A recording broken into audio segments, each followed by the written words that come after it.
I'm gonna hit you with a little bit of that LA night. Let me talk to you real for a second. If I walked into your practice tomorrow, unannounced, and I stood on the sideline for at least 2 hours, what would you see? What would I see? Like literally, tell me if I walked on your practice field in your sanctuary, tell me what would I see? I need to know what exactly am I going to see? Because here's the truth, most coaches, like, they don't want you to hear this. They don't want to talk about it. Your practice is already telling your story of what is going to happen to you on Friday nights. Now, I ain't gonna front. I have been a part of some drastic practices before. I mean, drastic. All right. You know, if your kids are standing around waiting, like they sitting there like, yeah, what we gonna do? They're going to stand around in the backfield on Friday nights. The one thing that I hate the most is, now granted, trust me, most high schools have a third session. You can hit, you can wrap up. But how can you expect a child, a football player, to tackle somebody when we have no tackling circuit? And if you think that's going to transition to Friday night, it's going to be super sloppy. Missed tackles, and literally you're getting blown out by 50. Your substitutions are going to cost you. If you can't get the twos ready and all you want to focus on is the ones, it's going to cost you. If your coaches are yelling to be heard instead of coaching to be followed, your sideline is going to look exactly like your practice field does. Man, chaotic, reactive. It's going to be loud, and it's going to be a losing experience. So your practice isn't just preparation. It's a live broadcast of your program's identity.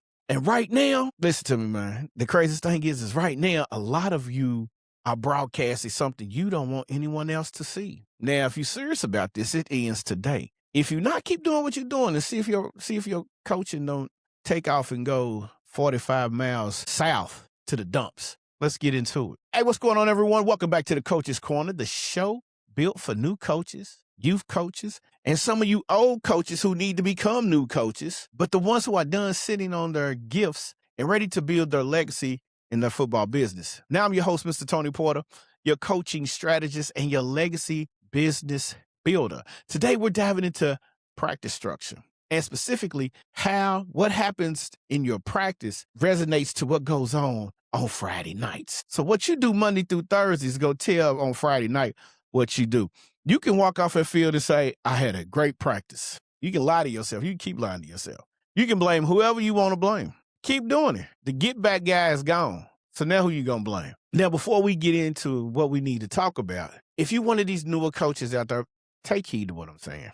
I'm not trying to tell you how to coach. I'm trying to tell you how to build a legacy.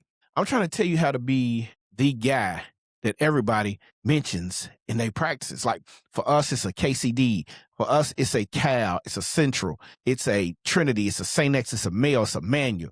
Those are the guys that we mentioned, the coaches. Wolf, Scroggins, Beatty, Cantwell, LaFleur's at the time. These are the guys that we talked about.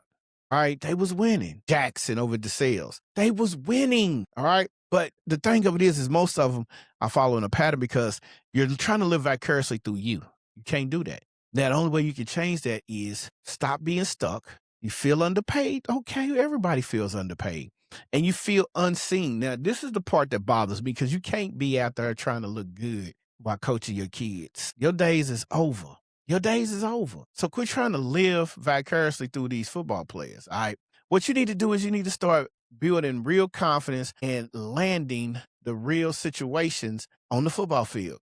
The strategies we're going to break down today on theories, they're frameworks. And this is one of the number one reasons why your practice structure is the way it is. So you wanted to mirror your situation. We're going to talk about that. Number one. Number two, the 5 signs that your practice is already costing you Friday nights. But then we need to talk about how to build a structure before you even build your scheme. And then also, number 4, we need to talk about the role clarity principle that stops the chaos before it even starts. And then last but not least, we're going to talk about how to run a tight, fast, disciplined practice starting this week. Now, before we get into it, let me tell you a little story. I've coached high school football for the last 11 and a half years. And I've coached youth football for 20 something years. Yeah. I'm above 30 years of coaching, right?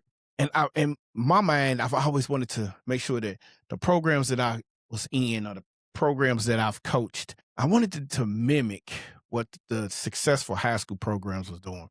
So I learned early on that youth football was a marketing tool. And there was a couple programs, preferably the Louisville Raiders and the Western Yellow Jackets. They did things that the program that I was a part of wasn't doing. So one day we scrimmaged the Louisville Raiders. They came over. They was fully stacked. I mean, they was loaded. And good football that day. And what happened is when they left, I could tell how our kids was looking at their kids. They had jogging suits. They had travel bags. They had T-shirts and hoodies. And when practice was over, I went to the people. I said, the president of my cluster, I said, hey, that's what we need to do. I said, the Yellow Jackets do it. That's what we need to do. He gave me the green light to get it done. The rest was history. We started winning. People started coming. It was the brand that we was building. And I left a legacy over there. So, but what I would do is I would go to high school coaches and ask them, hey, coach, you got a moment of time you can spare? I'm not here to try to get on your coaching staff. I want to know what you are looking for when you come and look at kids to come to your program. And so when they started giving me that game, I was like, oh, okay, no problem. Thank you. Thank you for your time. When I got back to practice, that's the things we worked on. And that's what you got to do. You got to become a student to the game. You can't just go out here and call Madden plays and think you're a superstar. Most people's egos is going to kill them. So I wanted to give you that quick PSA as we move into this episode, because I'm not going to hold you long. I'm definitely not going to hold you long. And I probably already held you a little long, but I wanted to get that off my chest because there are a lot of people who assume because I don't say much that I don't know what I'm doing. Sad part about it is they don't know what they're doing. And you can't have a coach on your staff who's trying to help you, and all of a sudden you're mad because the kids don't respond to you. You don't know how to talk to these kids. And that's it. They don't relate. I would get to their level. Hey, how you doing? What's going on in school? What your grades looking like? Those are the questions that you can't be the teacher in the building and don't know what your kids is doing. Point blank. That's just me. All right, so let's talk about your practices, your program's mirror. Oh, if you ever walked off the field on a Friday night thinking we didn't execute, I need you to hear this, because it's a lot of times that's what is said. We didn't execute. What you mean you didn't execute? They executed exactly what they practiced. The way we practice is how they execute. If we're not hitting and wrapping up even on the third period, they're not going to hit and wrap up in the game every single time. Not what you drew up, because what you drew up, it could work. You can yell and scream all you want. But guess what? If the kids ain't relating, you ain't practicing what you preaching, it ain't working. Now, this is not what you intended to happen. What you actually rehearse, the chaos, the confusion, the coaches talking over each other, the kids standing around waiting to be told where to go. That's what happens on Friday nights. See, again, like I told you in the beginning, people will sit around and think that I just don't know nothing. I don't say nothing. You have to understand, man, some people get jobs because they're in the building. People get jobs because they're friends. I don't know. But what I do know and what I do understand is this. The head coach is the face of the program. We're going to keep it a buck. Everybody should know that the head coach is the face of the program. The head coach is supposed to take control of the practice. You can't be the head coach and not saying nothing. I've been around some coaches who I learned some things from just quietly, even though I didn't speak. And then I've been around some coaches who shouldn't be coaching high school football. And I don't have a problem saying their names because they're in my city, but people like Jalen Harrington, Michael Crow, the AD at Doss, Dante Ellis, Tommy Williams, who was over at PRP, Carlos Stallings out at Moore. They had the game. They had an impact. They put together staffs that could do things. And when you sit back at afar and you're watching, you're supposed to be able to say, okay, I need to make sure we do this. But if you walk off the practice field before if you're on the practice field before the first whistle and you hear this, just pure chaos, the field is going to tell you everything it needs for you to know about your staff before the first play is run. Because here's the thing. As the head coach, I should be able to say, hey, work on this. This is what I seen on film. We need to work on that. Not you telling me. Right now, I'm the defensive coordinator at Valley High School. Before I even put something in, I'm going to run by my practice install script with the head coach. And then when he wants to add something, we're going to add it. He's the head guy. So you can't be out there all willy-nilly, because when you're sitting around and the kids is not doing nothing, they're picking up grass, they're playing this, they're doing that, they're playing tiddlywinks on the side. And see, at first, I thought I was talking about certain aspects. I thought the person who I'm speaking on was talking about the equipment setup. No, That ain't even what it was. He wasn't. He was reading the energy. He was watching how the coaches move. Were they ready? Were they engaged? Did you know, like, where they where they were supposed to be at? No. The one thing about me is this. Now, I could understand in certain situations that, the head coach and his staff, they had their game plan, they communicated. What I did like is even beforehand, here's what happened. I would get phone calls midday through practice. Hey, coach, who you want to backer? Let's go with this. Okay. I was thinking that. I just wanted to touch base with you. Of course, the DC had the final call. And when we would start practice, because they got out of school, and I would get the practice, probably have about an hour left, and we're in defense, and they give me my little 10 minutes to get the backers ready. Woo, woo, woo, woo, woo, woo, woo. We go to team, and it's time to go. But the communication was there. My last stint, I didn't know jack. But you want me to be the get-back coach. No, it doesn't work that way. So when people are paying attention, they're looking at you, they're looking at your program. Your program is the mirror of what goes on Friday nights. Because here's the thing. Players do what coaches model. And coaches model what the program demands. If you standing around, they standing around. If you don't know, they don't know. I used to walk up the price like, man, what are we doing? I don't know. Oh, okay. Well, I don't know either. I'm asking the kids, you've been on the practice field, so nobody's talked you through this. So the one thing that I need you to walk away with from this particular segment is in this particular pillar is this: structure is not a luxury. It is the product you're delivering. When a parent drops their kid off, or when they come from school and they in that locker room and they're putting on that jersey, man, they saying they giving you the trust that their kids is in good hands. And the fastest way to break that trust is to run a practice that looks like 60 kids and 6 adults just showed up to the park and just want to sit back and talk, have a cup of Kool-Aid, maybe some water, and go from there. That's it. That's exactly what these practices was looking like. So if you're a first-year coach and you don't have a practice structured built yet, man, the first-year survival guide is free. Grab it. It's going to be a link in the description below. Just get a hold of it. It's going to be life-changing for you, all right? We're not going to, listen, there are 5 signs that your practice is already costing you Friday nights. We're going to talk about it, all right? So the 5 signs that we need to talk about that most coaches don't want you to think about is a problem, I'll tell you, man. They want to talk scheme, the defense, the playbook, the personnel. It's not. It's the practice. That's what they say the problem is. It's not, man. I'm a firm believer that now in high school, it's a little tougher to win with less kids because you get worn out.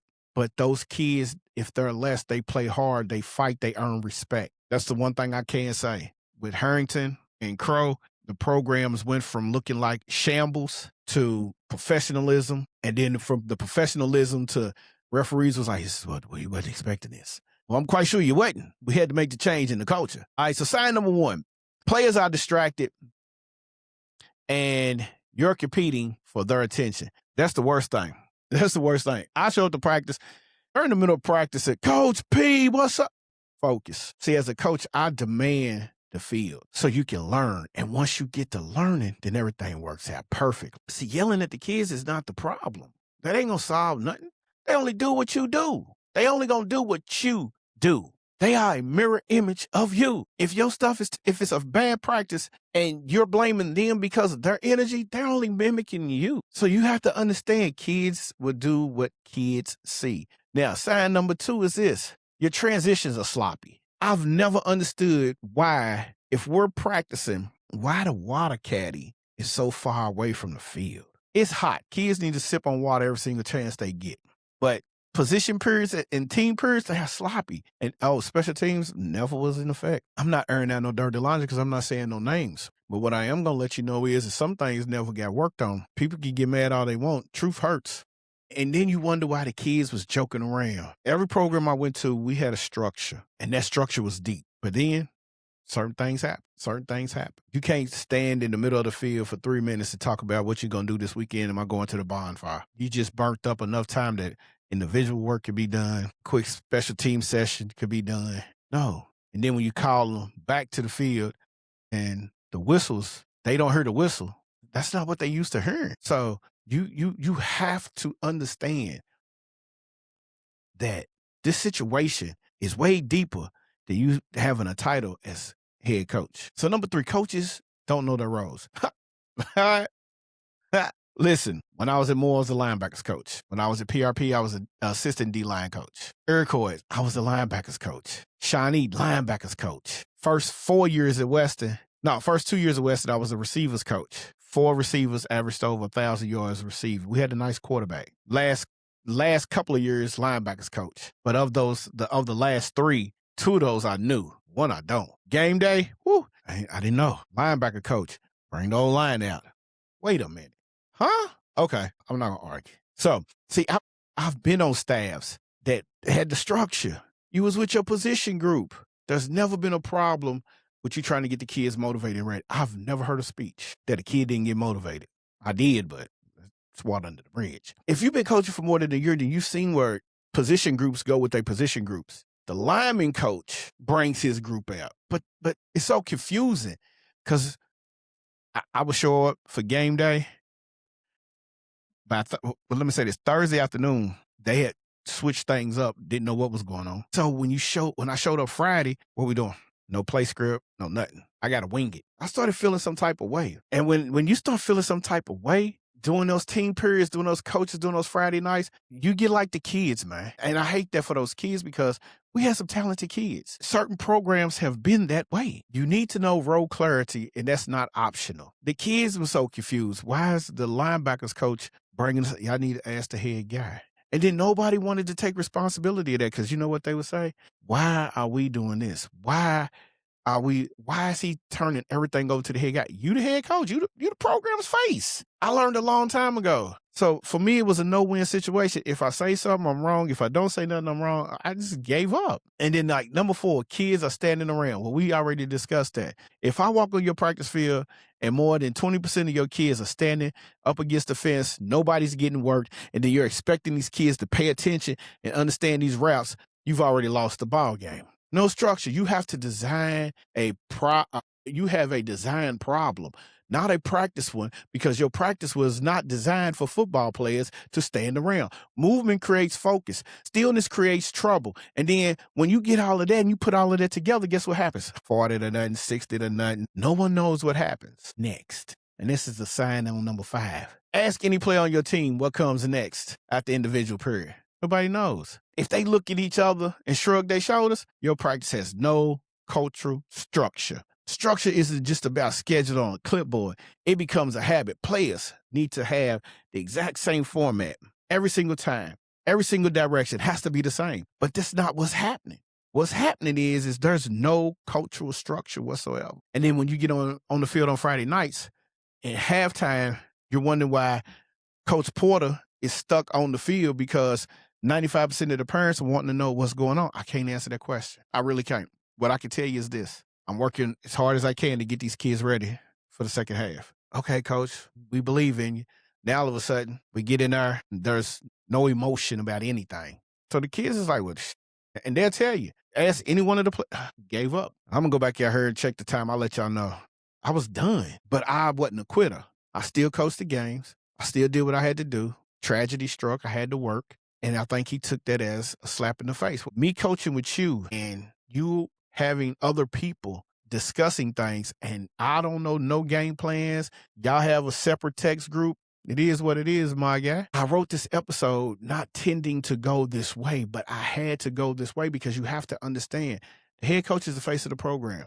Everybody else is supposed to be soldiers. But if your program is not moving in the direction that you think it should go, you need to sit your ass down, look in the mirror and figure out, well, how did I get here? So you talk about the fix, you talk about certain things because knowing that the problem is one thing, building the structure is another, and structure has to come before the scheme. If your thing is no skill work ever done, when I try to run skill work, it was too much time being taken. I can't do that no more. All right. We got to build. You build foundations. All right. So building your structure before your scheme. And I know what you want to do. You want to install the base defense. I want to install the base defense. You want to run your spread. I want you to run your spread. You want to put in your playbook. And I'm telling you, but above all, you need to build the structure. You have to build the container to hold all of this. There's a reason elite programs don't look like they have so much chaos. It's not because they recruit better kids. Because see, at high school level, you don't recruit. Yeah. But everybody's recruiting from the same community. But at high school level, you don't recruit. It's because they built their culture on structure. So it's embedded. It's deep inside of the kids. It runs through their blood. You can't listen to me, man. You can't go to a school like a Trinity Male, Central, Ballard, St. X, KCD, Cal. These kids breathe their school. You ain't gonna talk crazy about their school. They rep that. They believe in that. But you gotta have structure. You gotta have the container. You gotta have discipline.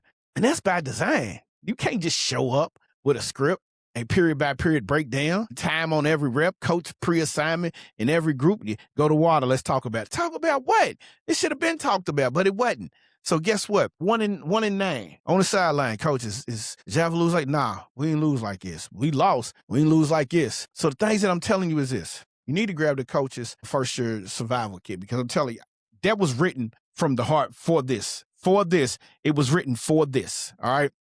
So I want you to understand that. All right. So let's talk about it. You need to have practice blocks from 5 to 10 minutes. And everybody needs to know what you're installing and know where they're moving to. You also need to know the coaches need to know their assigned roles. Before practice starts, text somebody. Every coach on your staff knows exactly where they're standing or where they need to be at. That's the responsibility. Nobody floats the boat. Nobody fills in. You have practice cards, good. Use them. They have an assignment, that's fine. That's what it's supposed to be. Listen, the third level to this layup is this. Man, you got to have clear expectations posted and communicated. Not assumptions, not implied, not those implied communications. They have to be communicated. Before the first rep, players know what to expect of them in this period. What does the effort supposed to look like? What does the focus look like? What happens when someone breaks the standard? These are all non-negotiable. And we can't talk about it on the fly. You build a program, you start from the bottom, you put the foundation down, and then you start working your way up. All right? You set the bar before the whistle's even blown. When coaches look at you and look at these 3 layers that we just talked about, first thing they notice isn't fewer penalties is on Friday night. It's the practice feels different. Energy shifts. Players start self-salvage. They stop, but they start self-regulating. What I mean by that is they start checking themselves and then they're able to check their teammates. If they can hold themselves accountable, then their teammates can feel the same way. Don't you stop chasing and start coaching. That's the difference between building a practice and between building and running a practice. That's the foundation layer of what I've taught and started teaching in the first year survival guide. Grab it. It's free. Link in the description below. So one thing it doesn't stop is you got to have the role clarity. That don't stop, man. Confusion on the sideline is a staff problem, not a player problem. So you can't blame the kids. But I've been there. Special team guy looked at the defensive line coach and said it was his fault. How's it his fault? He ain't on special teams. I was on the team with some real talent. Great athletes. One of them's playing in the NFL right now. Shout out to Shannon Bishop. Coaches want to genuinely care about the kids, but every single practice, everyone ended up in frustration. Why? Because nobody knew their role.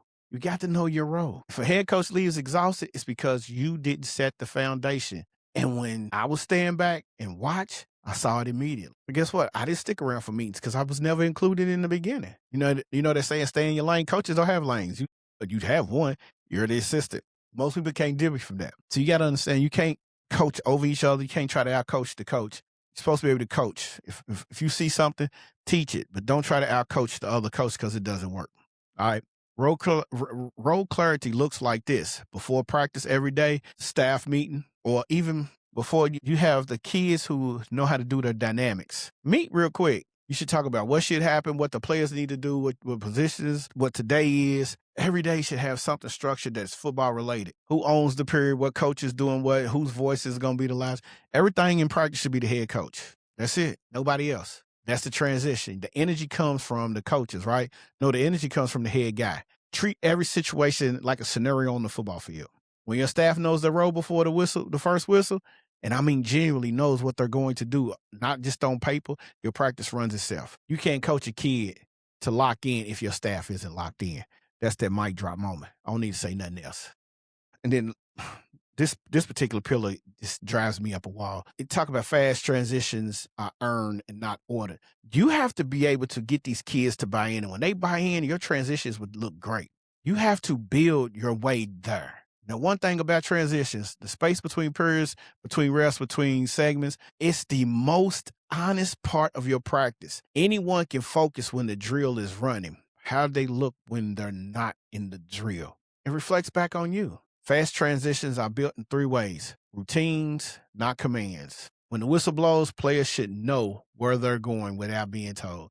That means your practice is transitional. Yes. You're actually practicing moving from period to period. Yes. That's it. Accountability. You got to have that system that you're accountable for. All right. And then last but not least, coaches need a model of urgency. You got a coach like your job depends on it every single day. I don't care if it doesn't. The coach of your practice is set at the top of the staff, the head guy, period, point blank. You got to move with intention. Your players are watching you do everything. If they don't see you moving fast, they're not going to move fast at all. And that's it. That's exactly what we're talking about, man. This is what Friday nights look like for those who don't structure their practices out. Now, in the survival guide, that's going to be a description down below. We discuss all of this. This is laid out for you. All right. And this is the reason why I built it specifically for coaches in your position. It's free. There's no charge for that. Just grab it. Link will be in the description below. And that's all we're going to talk about today. Sorry I had to rant, but I had to get that off my chest because this has been bothering me. I felt the calm come over me over this episode. I promise you there will be no more episodes like this one because this one had been sitting on my soul since January, before I even started the Coach's Corner Network podcast. Kid you not, there will be no more episodes of this magnitude. Remember, the mirror starts Monday through Thursday. Now, if you're trying to build your legacy, go build it. Because it's out there for you and it's out there for the taking, man. It's your mans. I'm over here at Coach's Corner Network. Tony P, we out of here. Peace.